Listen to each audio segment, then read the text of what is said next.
And we are live. Welcome to the most recent edition of the Mecca of Banter. You have reached your boy Hoove, Young Yid on Twitter. I am the host again this week, joined by an excellent panel of lads, a couple of whom have zero interest, or I have zero interest in what they are doing this week and the rest of the season, two of which I am not sure that I can speak directly to for this podcast, but we'll get into all of that and more. Plenty of information to chat about on the Mecca of Banter this week. So before we dive in, we'll check in with the lads. Winks, what's going on, my man? Oh man, 1 week removed from just pain, and I'm not feeling too different. But beating the tune at home is always something to bring the spirits up. So happy about that, and I know we probably won't really talk about that game a whole lot this episode. But Declan Rice is the best player in the world, and I'll leave it at that. Good to see you guys. You were a Declan Rice banger. I still can't believe he's on our team. Like he's been on our team for basically 2 seasons now. Well, if he doesn't score still that doesn't goal, feel real. If he doesn't score that goal, he should play number 9 for you guys, man. Him and Marino. Yeah. Hey, we're having the third 4-4-2, baby. We're having finishing third in a 2-horse race conversation. So at least congratulations on dodging those allegations. That's huge. Thank you. Nikki, what's going on, man?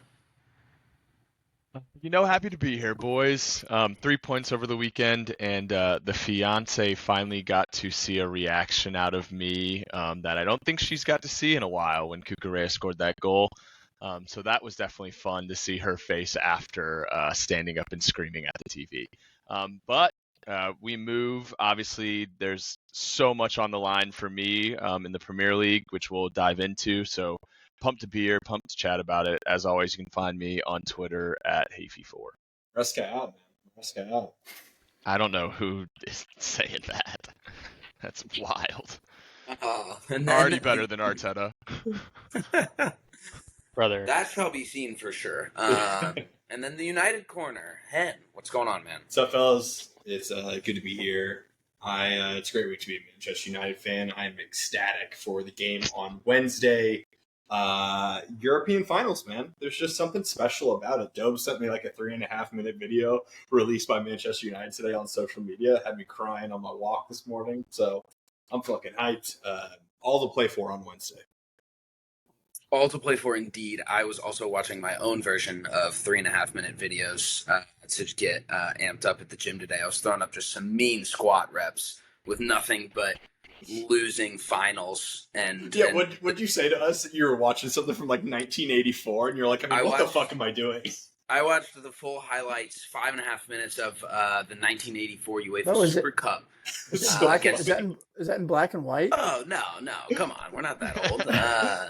It was against Anderlecht in the Super Cup UEFA. I don't tough team to play, but hey, they won on pens, and that's a trophy. You can see it in the stats of the history of the Europa League, unlike Arsenal, actually. So we've got that going for us. But Dopes, you'll never sing that.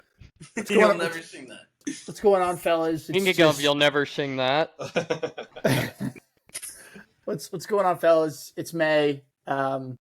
Typically, we're just preparing for another final, like the last couple of years. Preparing for our 4th final in 3 years, fellas.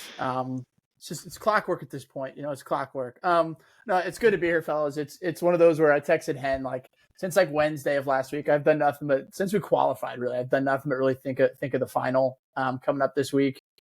So it's a big week. I'm also excited for Nikki's segment this week of complaining that Crystal Palace are in the Europa League and being 12th. So that should be a fun conversation this week as well. Maybe Wang, you're giving us shit for being in 17th and 16th in the Champions League. Palace are in 12th. You think they could be in the Europa League, dude? 16th and 17th are still drastically lower than 12th, and the Champions League is a way better of a competition than the Europa League. So yes, I will still. It's okay. When we went on Wednesday, then we can talk about it. But it's good to be here. I'm excited. I will say I wanted to host today, and I texted Hen. I was like, I kind of want to host and just pretend that Hoover does not exist at all. The entire episode, and just pretend he didn't exist, but I think I can get through it. It's good to be here, fellas. I'm excited for this one. Also, I wasn't here last week on the episode. I was watching on the YouTube, and I feel like something that did not get enough credit was Nick hanging whatever in the rafters. I think it was for Arsenal or whatever. That sticky note up there, bro. No one said a word about it on the episode, and I was watching you like stand up and put it up there, and I was like, "How did no one say anything about that?" I don't even think I noticed it, dude. I 100% didn't notice. I didn't either. Yeah. Whatever. I think it was Lucas talking about something, and then Nick literally took that out, showed it to the camera, and then got up and hung it up, and I was like, nothing, no one. I thought it was hilarious. I think Weaves gave me a little chuckle.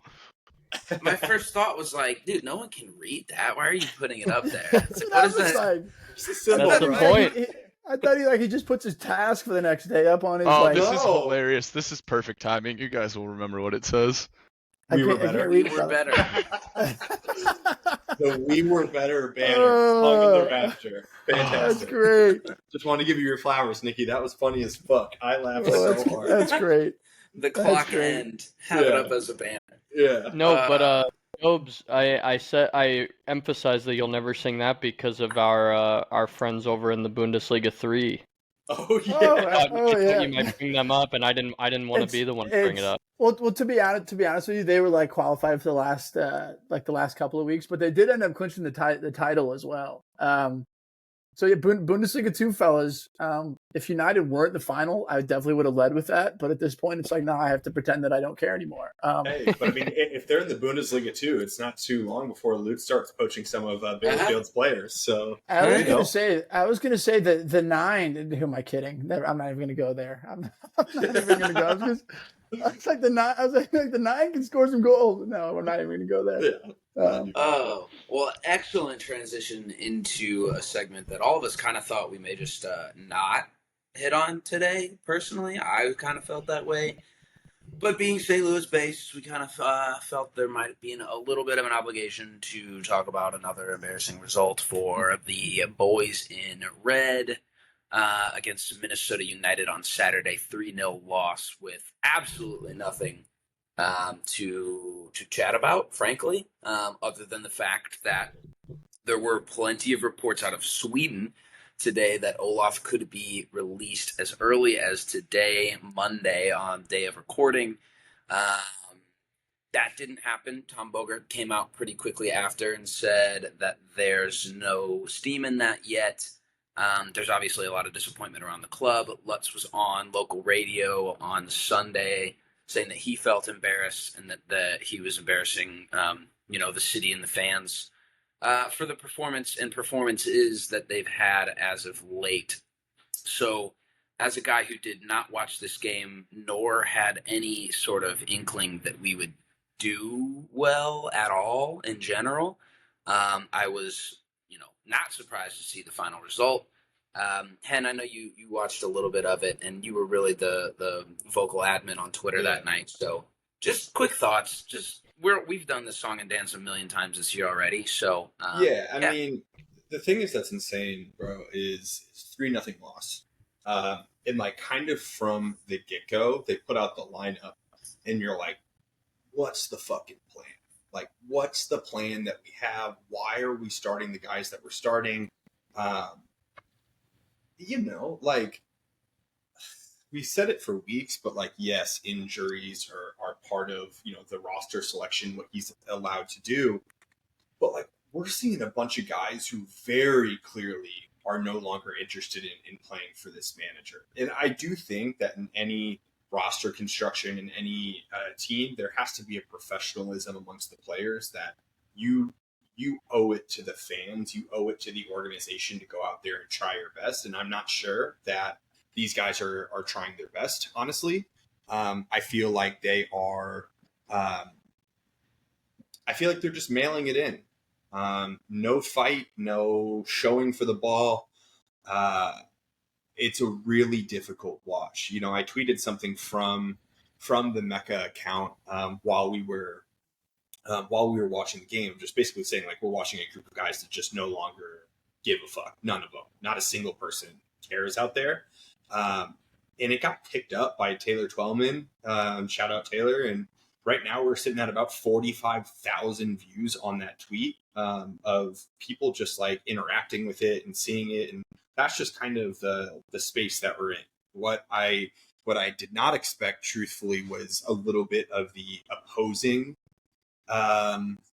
people in the opposition of getting Olaf out. There's a couple of people that have come out over the last couple of days saying that firing Olaf right now would be a complete mistake. It would be one of the biggest mistakes that we could make, which I do not agree with whatsoever. I think that we are overdue in that department, and it's just very clear that whatever we're trying isn't working. I can't figure out why we spent all of this money on going out and getting Silva from Atlanta, and whenever he comes in, he plays like a center midfield versus playing out on the wing. Can't understand that. Can't understand why we're throwing Conrad Wallum in all different positions on the field other than the one that he plays. I can't understand why like we keep getting injured all the time. And it's really just telling, man. Like, I got to listen to probably 15 minutes of Chris Durkin doing an interview today talking about, he's back in the lineup and he's been absent for several weeks now with an injury on the knee. But his main message and what he was saying was like, guys just aren't trying. That like it's in like literally what he was saying is it's embarrassing watching from the stands or watching from the bench as he's been recovering. It's almost the worst thing you can say. 100%. Just guys aren't trying. And like, he didn't call anyone out by name, but he said like, we have guys that are creative. We have guys that are skillful. And I'm not asking you to go set the world on fire in terms of your skill set and your ability. I'm just asking you to put in an honest shift. And I think that's like, he couldn't have said it better for like what I feel like I'm experiencing as a fan, where there's just nothing redeeming about it, bro. Like, and now it's not just an Olaf conversation, but it's a Lutz conversation. It's a, sporting director conversation. It's like all the way up the chain of command here. No one's safe really in this space, but what I can say is just the product that we've been seeing now for a while, it's just unacceptable. And we can't keep watching this week over week. I think Olaf is like, I think he's going to take the most heat from the casual St. Louis fan. And I do think that he is 100% takes a ton of blame in this. It's like we said last week, like this roster construction is just simply, again, not good enough. Mm-hmm. And I do think Lutz deserves some criticism 100%. I think the thing is it's like, we can't exactly just like change our entire squad right now. I you know what I mean? Like, and I do think injuries are part of it. So it's a very just almost like depressing time as a City fan, because it's like at the Celio goal midweek last week was fantastic. It was like the one bright spot it feels like we've had over the past couple of weeks. And then it was good. Minnesota back to back. Like, I think there's almost no hope, which is, I think, like, there's just, it's where do you start, right? Is Olaf the first domino to pull, even though we haven't necessarily had a fully healthy squad, but he does take some blame? Are you going to fire your sporting director in the middle of the season? Like, I don't know that if there's an instant fix to this right now, except for maybe getting healthy. Who do we bring in? Well, so, I mean, that's the thing. I think I put it out on the Twitter today of just like, hey, any MLS diehards that are out there, who's available? Anytime that one of our like Premier League teams is getting ready to sack a coach, we can always say, Hoover, like if you part ways with like Ange, you probably have a couple of guys that you're like, oh, he could be interested, he could do whatever. MLS, I'm like, all gloves are off. I have no fucking clue.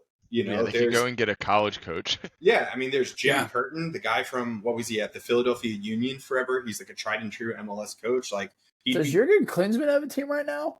He does, actually. He's playing second division, or he's coaching second division in Serie A. I'm also sorry, though, but like, even a Jurgen Klinsmann comes into this side with what we have in our injuries. I don't know how much of an impact he would have. The thing is, I think we would see something, but like, I don't think it would be as drastic as we would hope. Dude, the roster just sucks. But yeah, the roster sucks. And also, though, like, this is where I feel like being critical, it does come down a little bit to like ball knowledge. So like, yes, there have been injuries.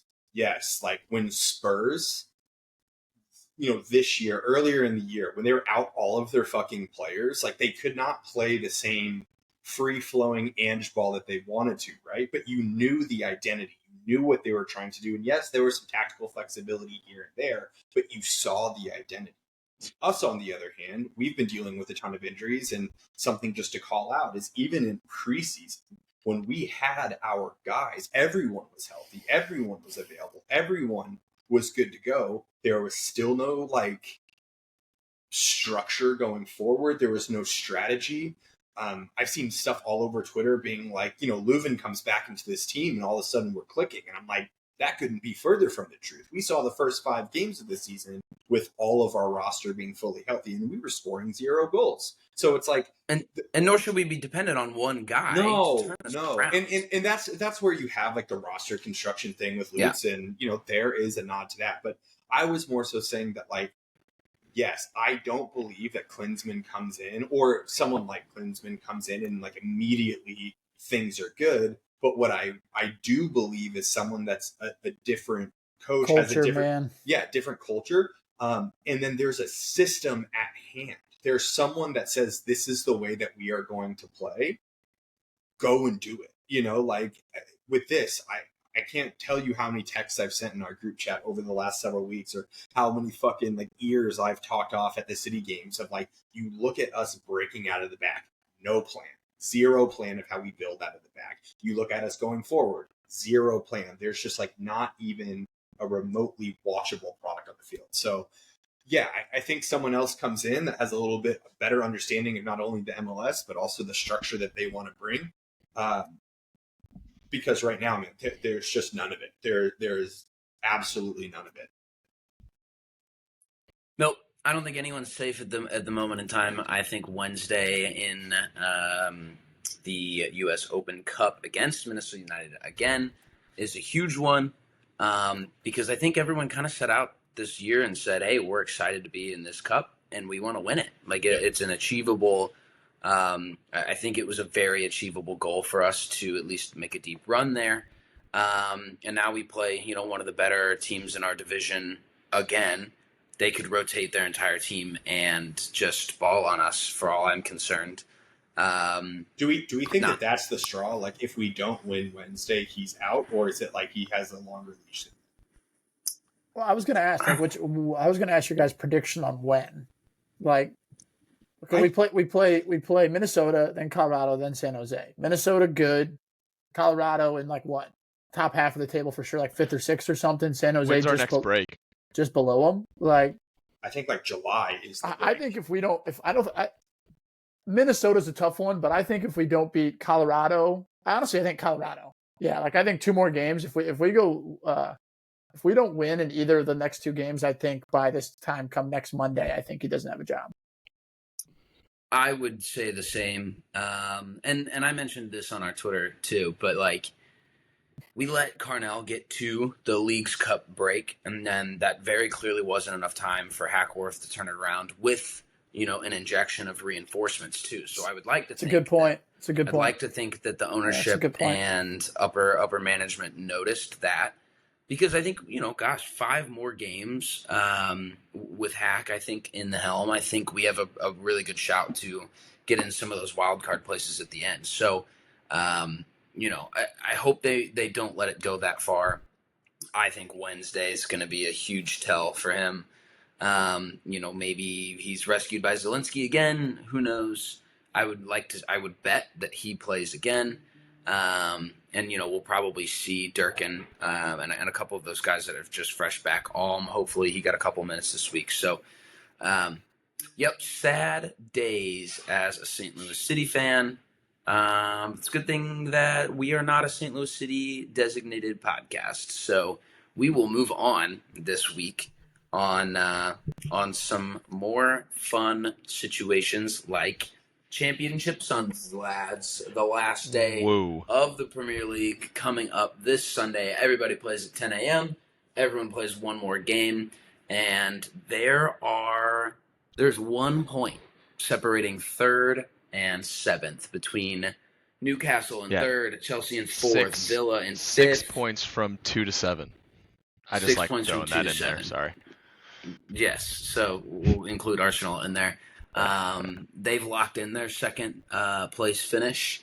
Congratulations to them. Great season. Villa in 5th, City in 6th, which is insane. They also have a game tomorrow, which I think we should maybe hit on too. And then Nottingham Forest sitting in the Conference League spot in 7th. So, Nikki, you did have a game this week. You mentioned it, Cucurella with a game winner. I said this in the group chat. Romero just should have pulled that mop clean off his head because I'll be damned. Hair be damned. That boy can head a ball. Yeah, Dodes was saying it earlier. Apparently, there's some people calling him world class. I don't know about that, but boy, has he saved our ass many, many times this season, and yet again did he do it here. By no means do I think this was a great performance by us, or does it get me excited for the upcoming game. But 3 points was definitely necessary for us, obviously, to put us in the situation we are in now with Championship Sunday coming. So Cucurella scoring was huge. Obviously, the build up to that goal was incredible as well. It was like a 30 pass sequence into a great Reece James turn and then a cross back post. But obviously, we didn't want to touch on that much. But I do think now that sets us up for an insane weekend. I'm already stressed out about it. I'm probably like you, Hoover, as you talk about it a lot. I will be sitting in a dark room in a corner, probably by myself, watching this game. I'm pumped it's in our own hands. I mentioned it before the podcast. We play Nottingham Forest, and if we win, we get Champions League. And I am super happy. Now, if that isn't the case, we will have to discuss that on further terms. But I do think we'll be doing wellness checks on you guys all weekend anyway. Yeah. But I do think I just wanted to mention, like, this is why we love the Prem. I know it might not be as intense for you guys at the moment, but for me, it definitely is. And I absolutely love that everyone plays at the same time on the last day when it all matters. And it's literally all separated by 1 point. I think that you can't even pay for that. It's incredible, and I love the sport. It's why we love it. Man City does play Bournemouth tomorrow, so that one will add a huge wrinkle for the final 3 spaces, in my opinion. If City win, they will go to 68 points, immediately shooting up into 3rd. And then that is kind of where we're sitting. So, obviously, playing Nottingham Forest for you, Nicky's honestly, like, it feels good to know that it's in your hands, but the City ground, brother. No, by no means am I. They were out of the Premier League for 20 years. A Callum Hudson-Odoi winner. Don't even. You're such a wank. First you bring up that trash Mount take. That was eating me alive for a week. And the man puts out a shit performance. Hudson-Odoi's been good. He's good. I know he has. And by no means do I think Rhythm is a dancer. Anthony Elanga. Yeah, but in all seriousness, start of this year, Maresca's first season, you tell me, last game of the season, you're playing Nottingham Forest at Forest. If you guys win, you're in the Champions League. I would probably sign. But you also wouldn't expect Forest to be. No, I agree. Where they 100%. Yeah, but still, like, I'm signing immediately on that dotted line because, like I said, it's in our own hands. I would much rather it be that way instead of us having to win and then something else having to happen as well. True. So, but by no means do I think it's going to be easy. And the performance we just put in against United, who by no means played their youngsters. I think they played their dogs, which is something I feel like we didn't even get to talk about that much. It was one of the worst games I've watched all year, though. Oh, it was horrendous. I don't think either of us played that well. We looked so nervous, and it was like the stadium was, and I don't mean this is banter. The stadium was quiet. Like all I could hear was the United fans, and I'm not even just saying that. I kept telling my mom, like, by watching the game, you had no idea who was. The whole stadium was nervous. That's you had no idea who was playing for a Champions League spot. Yeah. Like, you had no idea. We didn't show the energy. We were nervy. Like, I'm hoping that that rubbed off, and maybe this Nottingham Forest game we can not have some of that. But we'll see. But I'm not super pumped going into this game, but I'm excited that we have the chance to do it ourselves. If you guys do win, let's just remember that Jadon Sancho was a massive, massive piece helping you guys get there, and you need to spend the money on him. Let's just remember that. I would gladly spend the money on Jadon Sancho. So, looking at those fixtures, so the ones that really matter, obviously Chelsea at Nottingham Forest. That game's going to be, honestly, I may watch that one. Like that, if there's a game for me to pick, on the weekend. I'm picking that one. It's going to be electric. It's one club that's not been there in 30 plus years, but they've got an insane history of actually winning the Champions League and being some of Europe's best, albeit 50 plus years ago. Newcastle are going to be playing Everton at home. In my mind, let's get real here, lads. That's going to be a wash. They genuinely might blow them out, in my personal opinion. Newcastle's not been good as of late, but Everton played their last game at Goodison. Nicky mentioned that they may be hungover. I'm not sure they will be hungover, but I also don't think they're that good anyway.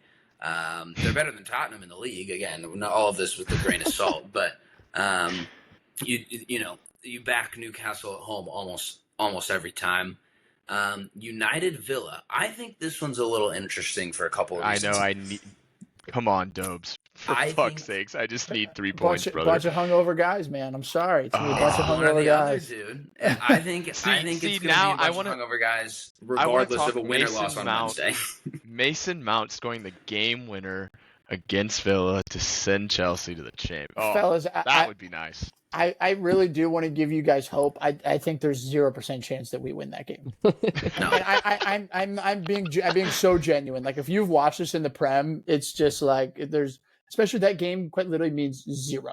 Like, it means absolutely nothing for us. Yeah. And win or lose. But Wednesday, so did our game. But you played the fucking dogs. What the? Well, so part of that was trying to get sharp, and it didn't work. But part of that also was the fact that part of that was also like that was so quick. Yeah. But Nicky, I texted you this. Like, so many of those guys, you could tell, did not want to get hurt. No, you're right. Backing away from tackles, like you're 100% right. So I who knows? Like, it's one of those. It's like maybe we end up playing the kids against Villa, which like almost helps you in your favor because like I was gonna say I would love that. We'll see. I have no idea. Well, I guess should we do predictions? Like, should we do like what's our? Oh fuck. Yeah, like what we think's gonna happen. None of you guys think Chelsea's advancing, do you? None of you. I think it's. I'll go first. Like, for real, none of you. I think Liverpool, Arsenal, Newcastle stay the same. I guess technically, what would it be? I don't know the order. My 5 are going to be. I would just flip flop City and Villa. Oh, so you think it's us, City? I would just because United, City's got a game in hand. Sorry. City's got a game in hand. So I think when City wins that game, in hand, they'll instantly jump Villa. Villa will be down to 6. So I don't know how that'll shake out because I think you guys win. I think City wins. I think Newcastle wins, and then that's. Yeah.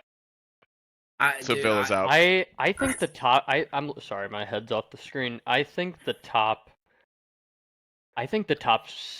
7 is going to stay the exact same. Like, I'm with who? I think every team is going to win there. I think Newcastle's going to boat race Everton. But if City wins both, they jump up, Winks. If City win, if they win this one, they all but need a draw against Fulham on the final day. Even if City, that's fair. Okay, so assume City wins and they are sitting in 3rd.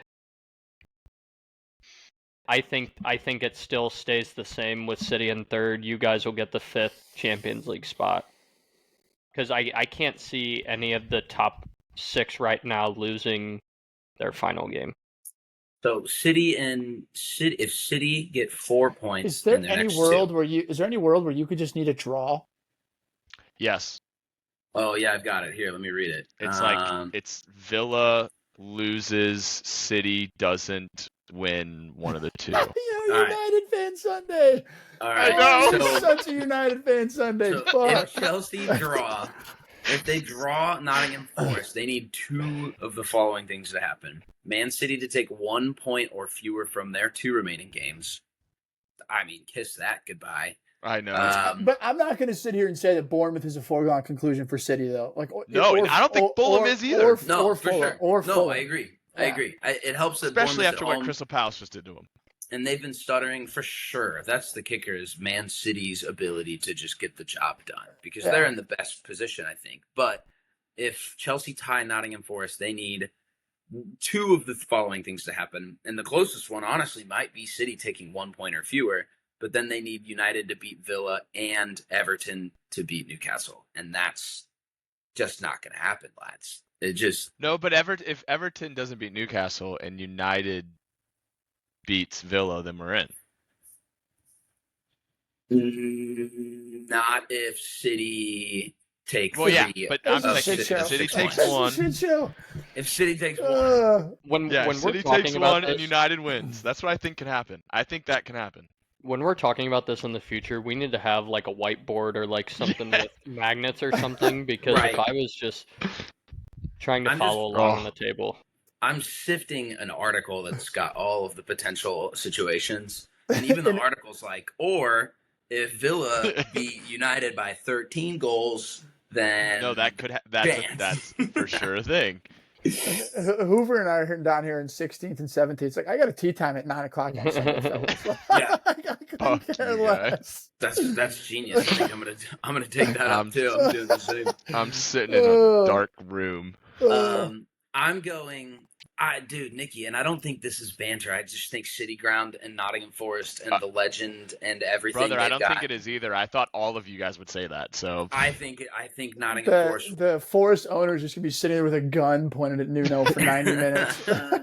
I'm hoping for a Cole Palmer masterclass is what I'm really hoping for. I think if anyone drops though, it's Villa. And what's the table? I think Villa drop. And yeah, dude, it could be Villa Chelsea. Like, yeah, that's Nottingham Forest. That's very likely. That's very likely that, or not very likely. Forest. That is a Hey, let's be honest. confident, bud. Nuts. Like imagine I'm trying to think right now. Like imagine like Barcelona at the City Ground next year. In the Champions, in the Champions League, the Midlands. Oh, dude! Well, I'm rooting for Yamal and fucking City Grounds. If Tottenham beat Brighton, they rocket up to 14th. So that would be so sweet. Rocket. Just absolutely skyrocket back up. One of our teams is going to be extremely hungover, and Nikki, you almost need Spurs to win on Wednesday, so it's not us. Yeah. Very true. Well, that's a good point. I mean, you guys can transition into it, or who you can transition into it. But I was going to say, like, I feel like what? Both your seasons kind of ride on Wednesday.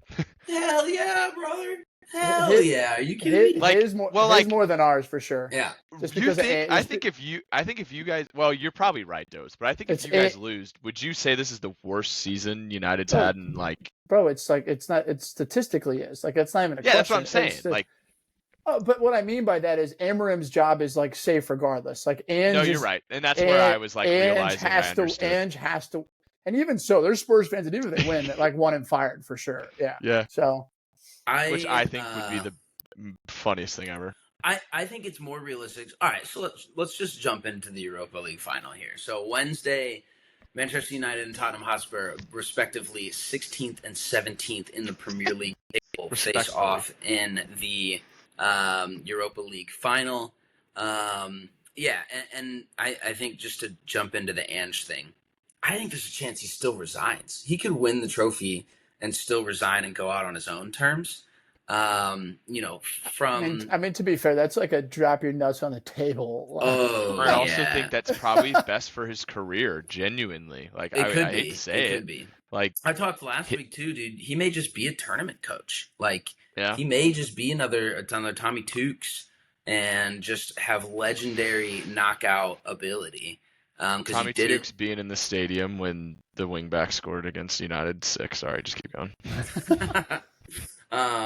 He could end. He did it with Australia in the AFC Cup thing that they do over South Korea and stuff. So, I think Ange may leave regardless. I think he could still get fired. I think he could keep his job. Like I genuinely don't know what winning the trophy looks like for his future. I can guarantee you what it means if he loses. He will not be the manager. You can't. Like I said this last week too, like Spurs fans for a really long time, as long as I've been a fan of Tottenham, there's been so many shouts to be like, blow the league, get rid of the league. Who cares about the league? We want to win something, go all out for these cup competitions. And now it's happening and people are pissed. So it's a weird position for everybody to be in. Comfortably Tottenham's worst ever league finish. They've never lost more than 20 games in a league season. They're sitting at 21. albeit with 63 goals scored, which is just stupid if you ask me. So, it's not the attacking side. It's been the defensive side for Ange, and we've seen that. But he's going to approach this game, I think, completely differently. Obviously, he wants to play that, high line, fast pace, quick break football, Ange ball we've seen, and we've seen be successful in the past. But I just don't see him going balls to the wall in the first 20 minutes of a final. You'll want to settle into that game. And I think both these tournaments teams are going to be extremely nervous in the first 20. Oh yeah. And for their own respective reasons. Like Tottenham, not a huge tournament team in as of recent, within the last 25 years at least. So, you think about it, like Cuti Romero is the only one with like major tournament final experience. I mean, he's a World Cup winner, which is great. You want those guys on your team, but there's not a ton of other cats out there. Like Sonny's made good runs with South Korea. Yeah, you when know the what military I mean? duty's on the line, he's freaking Dude. prevailed. Yeah. He only had to do a month instead of 2 years. That was huge for him. But yeah, no, it in my opinion, and this is me as a Spurs fan, and I'm wearing my Lucas Moura 2019 Champions League kit. It's United's to lose. In personal opinion, this is what it's like to be a Spurs fan. Like, I'm obviously, saying this now, and I'm gonna want to win. There's no question about it. The impact of a loss in the Europa League Final after the season that Tottenham's had may have lasting implications on my fandom of the sport.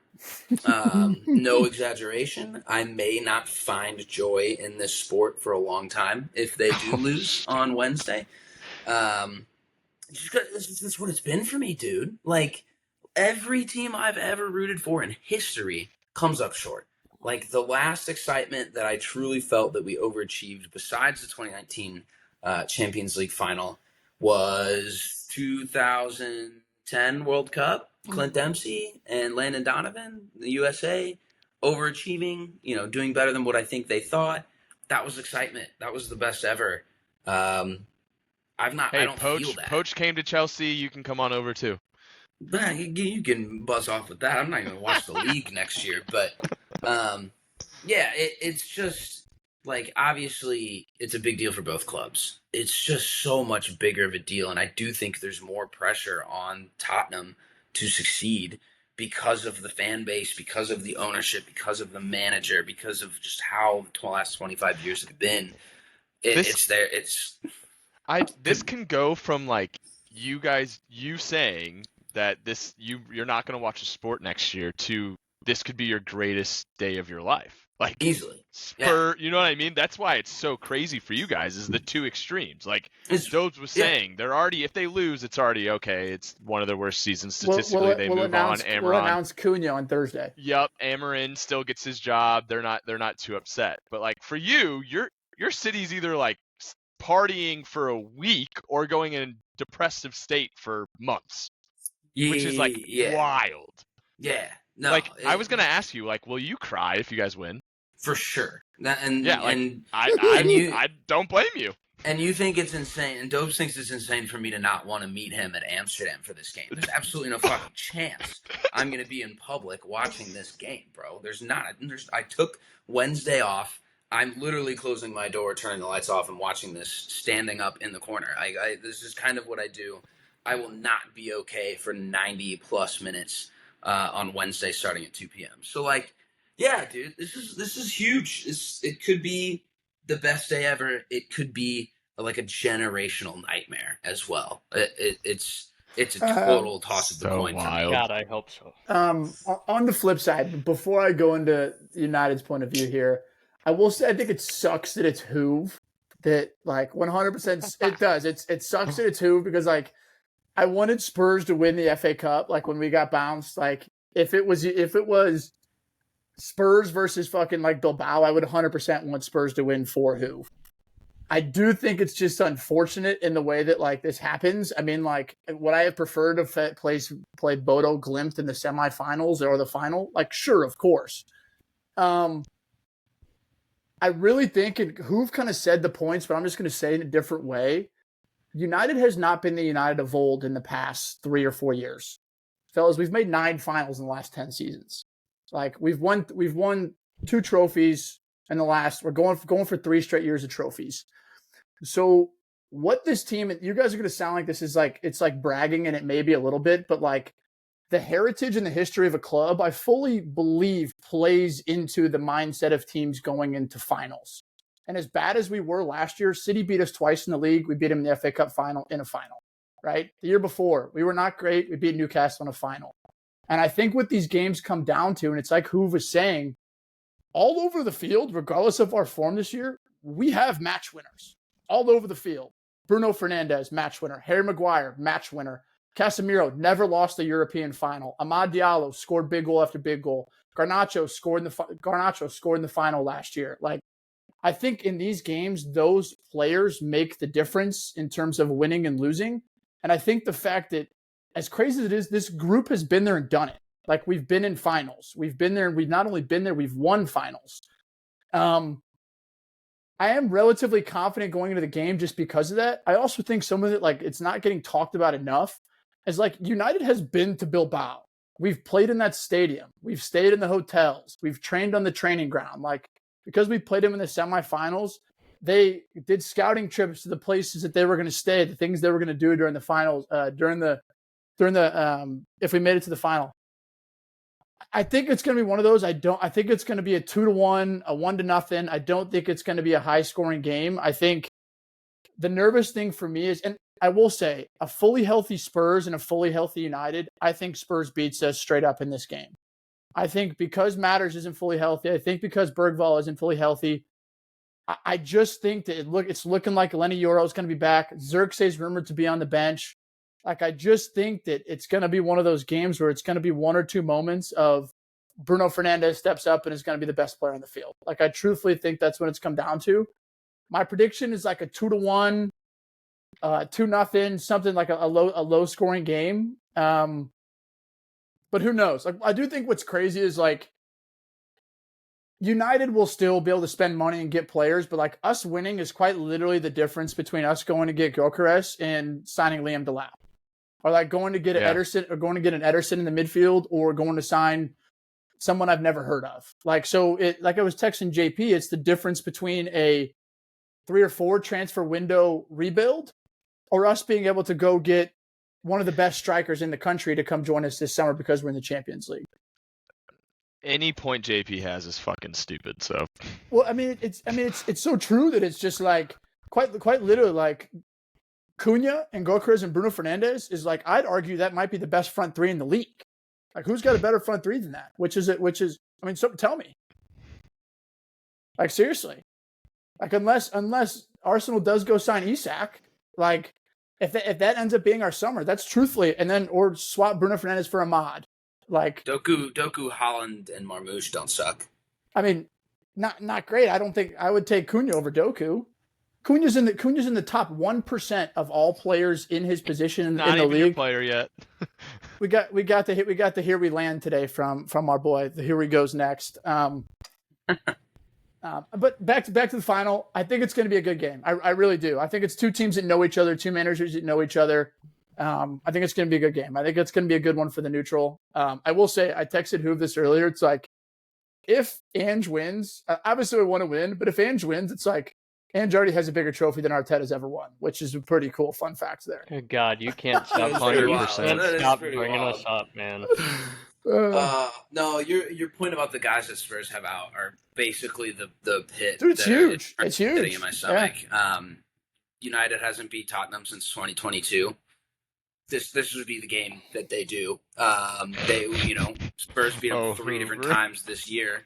Why would they beat them a 4th? That's way too complicated. It feels so bad. James Maddison played an instrumental role in all 3 of those games that they played United this year. Yeah, man. There's like, it seriously is. It's going to be tight. I know it's going to be tight. It's been fun having all the Arsenal fans. Like Griff texted me. It was like, fully aboard the United train this weekend. This week, fellas. Like, yeah, understandably so. I'm hoping they have to cancel the game. I'm not. I can't root for Tornado. Yeah, tornado. Take them to Tornado. sleep. I'm hoping the refs take over and just make it all about them. I Bane comes agree. out. I don't know who I would rather see win this game. I really don't. It's going to be equally as annoying. Yeah, I agree. just don't think that's true. I really I don't. do. I think if United wins, they're gonna say it's a successful season. They're still great. Not even about that. Season. For me, it's either, as an Arsenal fan, I have to deal with Tottenham having won a trophy and I can't make that joke anymore, or I have to listen to Hen and Dobes for the next trophies in several 3 years. podcasts. Like I don't even care about listening to who. See, because that's the shit. Because him and I are both, I feel like, very realistic fans in our sport. So like even it's tough for us to talk shit to each other sometimes. Like as a Spurs fan and an Arsenal fan, like Jobs and Hen and you talk way more shit to me than Hoove does, and he's a fucking Spurs fan. Like I don't want either team to win, London's so I don't fucking have blue. to think about Spurs as a team having a trophy, We should start nor sending United Winks. and We should listening start to you sending guys. Winks some of those private messages that Hoove sends about Arsenal. Yeah. I'll gladly send those. If he doesn't have the nuts to send it directly, I mean, I'm sure he'd send it directly to JP, but I keep most of those thoughts to myself for sure. But that's the whole bit. Like you're arguing with a Tottenham fan. Who are you actually arguing against? Like fucking nobody brick wall. hates Tottenham as much as Tottenham fans, bro. I say this all the time, and it is still true. But we're approaching that. Maybe this is the inkling of hope that we can pull out as a fan base that makes us not hate the club, because this would be the straw on the camel's back that just kills everybody. Like it is seriously existential dread or the best day of my life. There's just no two ways about it. Hen and I are going to be in Amsterdam at noon, man. If you want to join, Congrats. I will. I probably won't even text you during the game, but even 2019 was like we weren't supposed to be there. Like it was a Pochettino masterclass, multiple rounds through. Beat Madrid, beat Dortmund, beat like all these teams that we were crushing. City too. Another Manchester side, bro. But it was very funny. Expected. Hen and I were kind of texting today about just the different results and lineups and stuff, and like Hen and I were both like, "Dude, it sucks. It's fucking Hoove." Like because genuinely, like it sucks. It's Hoove. And then I sent Hen the United 3-minute video, and he goes, "Dude, fuck Spurs."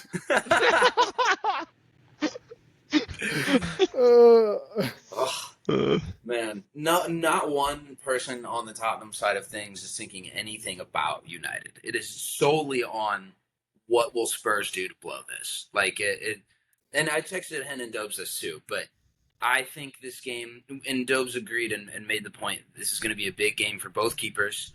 Both have a howler built in them, no problem. Onana never won a European final. Onana's never won a European final. He actually has some pretty up close and personal experience against Spurs in European competition. And against United, we beat him in the Europa League final. So he's got a howler in him. Vicario always has a howler in him. It's probably just going to be on claiming a corner. I think a lot of this game comes down to how well Mickey Van de Ven and Cudi Romero play, and how you shut down Bruno, because that's it. Like.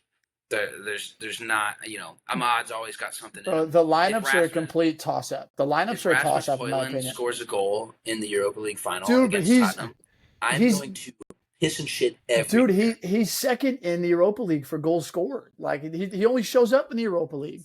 I'm going to vomit. I'm going to vomit all over my TV if Rasmus, the second coming of Holland, Hoyland, comes in and bags. Hen and I may just need to show up to Who's house. Just like just knock on the door. Man, wouldn't let you in. You'd be watching on the fucking curb. We floated doing a United Tottenham combined 11, but we all kind of agreed that it would be so ass that it's not. But really I genuinely don't even know how. I don't even know how. Seriously, I don't even know how. Like, obviously, I mean, we could do it quickly. I do Solanke. I mean, fully healthy is different. Like, so if just for the final is different. Like, I'd probably do Decky. I'm just doing this on the fly. I'd do Decky on one of the wings. I mean, who would you? Sonny on the left. It's tough to even put Sonny. I'm not even saying over Garnacho. I'm just saying it's tough to even put Sonny. I know. It's a whole bunch of mid. Bruno's your lock, but even then, Matters is probably playing in that combined 11. If Bruno's playing an 8, you're putting Matters in. The midfield's tough. The midfield's tough because there's days that I'm like, Basuma can absolutely punt off to any other country in the 100%. world. We but don't then need he'll show up and ball. Like, we don't need to do this exercise. It'll just make me more mad. It's just stressing you guys out. I was sitting there thinking, I was like, Ugarte, he's been shit for the last Casemiro. 2 months. Cassie's been a revelation, but I don't know if he gets in there. Is Harry Maguire starting at striker for you guys? I wouldn't be surprised to see a Bruno false 9 or a Mano false 9, but he's gonna go Højlund. He is. Imagine just a Harry Maguire. It's so dumb too because in my mind the combined back line is all Spurs players, and we will still be giving up goals. Like it doesn't matter. Like you allowed 61 this year. I think that funny enough in this game, I think the X factor, and I didn't mention his name, is Luke Shaw. Man, like I think Luke Shaw scored the quickest ever goal in a European final. He's regardless if he hasn't been there all year, in a big game, he can be a big game. He can be a big game player. Like for sure, can be a big game player. Back from the dead. I mean, like if it's Luke Shaw, God, I fucking wish DeLitt was healthy. If it's Luke Shaw, Maguire, and Euro, that's a very solid back three. But I do think he's got to fit Mesra. I couldn't even give a coin flip of the lineup that he's going to go to, dude. I have no idea. So I'm just stressing out just reading it. Well, it's like here. I'm more nervous now, and the day's going to be here, and I'm like logging off at 11 o'clock and head to the bar, and it'll just be like, let's fucking go. Whatever's going to happen is going to happen. I'm going to be not okay for the entirety of the day. Just lineup comes out, nothing's going to change. I'm just not going to feel good. So, great stuff. Great stuff. We will see whose mood is better next Monday. Very much so. Next Monday's pod is going to be fucking interesting. It's going to be a mess. It's going to be a mess. We've got. I better see all of you, no matter the outcomes. Yeah. I'll be there. Low-key, we didn't talk about it, but also this upcoming weekend, the Inter-Napoli race is like. 1 point? Did that end up happening? It's a point. They're separated by a point. Yeah. That's so insane. The tie can't happen, right? They can tie. If they tie, lose the and team then someone ties. Yeah, with interdraw. Yeah. Then the team with the bigger goal difference hosts a 1-game playoff. That's so electric. That's what I want. I want that. Yeah, I want that. That's what I want. All right. Well, remember these faces in a week's time, listeners. Remember these faces. Next episode's going to be so interesting. I'm so uncomfortable. It's kind of nice for Winks. He just gets to chill this whole week, dude. If only there was one more European game left for you to be playing in. Sorry about that, pal. Hey, we didn't even talk about mine. Jeez, but that's another one. But we got next week to talk about it. Yeah, we got next week. We can talk about it. Yeah. All right. Well, thanks for tapping in. As always, follow us on the socials. TikTok's active. Twitter's active. We're always on Instagram. Shout out the folks that gave us some suggestions this week on what to cover. Appreciate the input as always. South End Supporters Podcast said that we should do a quick review on Championship Sunday, and we agreed. So we're hoping that those guys got a good listen. And as always, we will see you next week. Cheers, lads. Cheers. Boys.